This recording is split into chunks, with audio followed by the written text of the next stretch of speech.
Dans cette vidéo, nous allons plonger dans l'infiniment grand avec les puissances d'exposants positifs.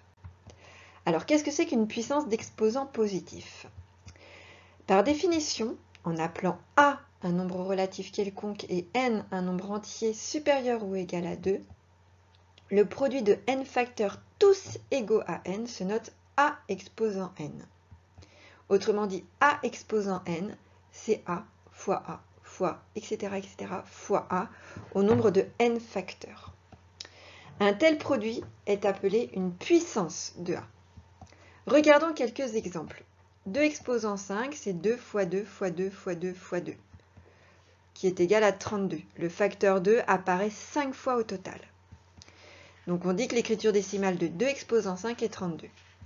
Deuxième exemple avec un nombre relatif négatif, moins 5 exposant 3.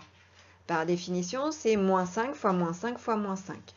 Comme il y a un nombre impair de facteurs négatifs, le résultat est négatif. Et la partie entière va être égale à 125. Donc l'écriture décimale de moins 5 exposant 3 est moins 125. Attention, il y a des pièges, en particulier avec des nombres négatifs et la présence ou pas de parenthèses. Lorsqu'on regarde l'expression C égale moins 2 entre parenthèses exposant 4, l'exposant porte sur le moins 2. Donc on va avoir moins 2 fois moins 2 fois moins 2 fois moins 2. Ce qui va nous donner plus 16.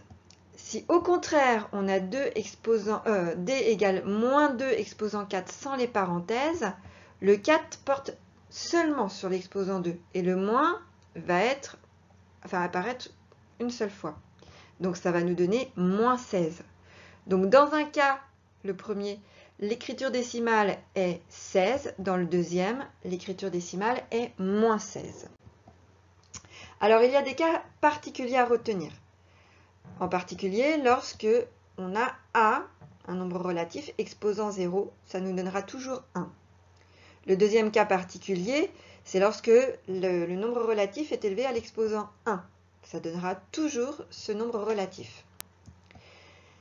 Parmi les exemples que l'on peut retenir, il y a les puissances de 0, qui seront toujours égales à 0, quel que soit le nombre n. Il y a aussi les puissances de 1, quel que soit l'exposant positif, elles seront toujours égales à 1. Pour les puissances de moins 1, là, la valeur dépendra de la parité de n. Si l'exposant est pair, moins 1 exposant n sera égal à 1. Si au contraire il est impair, ça nous donnera moins 1.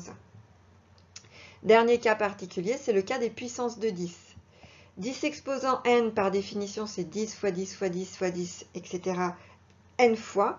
Et ça va nous donner un nombre décimal constitué de 1 suivi de n0. Donc 1 million, qui est un nombre constitué de 6 zéros, va être égal à 10 exposant 6, 100 à 10 exposant 2, 56 milliards, qui est le nombre constitué du 56 suivi de 9 zéros, ça va être égal à 56 fois 10 exposant 9. Voilà.